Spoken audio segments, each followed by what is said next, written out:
2020, let's see, 2022. So why don't we go ahead, take a look back at this day in each history? History! And all of it's more recent history tonight. As everything is from 2000, the 2000s year. So, anyways, our first piece in each history tonight would go back 15 years ago today. As on this date, back in 2007, 15 years ago today, Ring of Honor held its Fighting Spirit event at the Inman Sports Complex in Edison, New Jersey. On the night saw in the main event Takeshi Morishima defeat Nigel McGuinness for the Ring of Honor to retain the Ring of Honor World Championship. Also, some of the other key matchups on the night included Sarah Del Rey defeating Ernie Osiris in a man on woman. Doug Williams of the British Invasion fame defeating Colt Cabana. Kevin Steen and El Generico, known to WWE fans right now as Kevin Owens and Sami Zayn, defeated the Briscoe brothers, Jay and Mark Briscoe, who are currently top contenders for the NWA World Tag Team Championship. Rocky Romero defeating Claudio Castagnoli, who was recently announced as still Claudio was recently released from the WWE. He was Cesare on the WWE. He is now apparently trademarking, getting the copyright to CSRO as he moves forward, looking to sign with some other company. Let's see. Pele Primo defeated Shane Hagedorn to win the Top of the Class trophy. And in the opening match, Jason Blade and Eddie Edwards, currently the leader of Honor No More and Impact, defeated Chris Hero and Tank Toland. So with that, on this date 15 years ago today, Ring of Honor held its Fighting Spirit pay-per-view. Or event, rather. Not a pay-per-view, it was an event.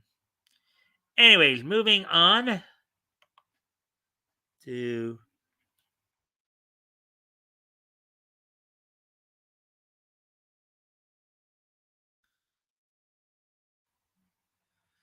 Moving on to 2012 here, 10 years ago today.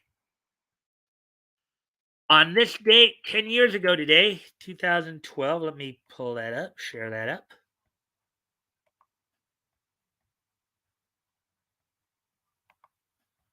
On this date, 10 years ago today, The Legend of Korra debuted on Nickelodeon on this date. 2012, yeah, 10 years ago today. The Legend of Korra debuted on Nickelodeon. So on this date, 10 years ago today, The Legend of Korra debuted on Nickelodeon.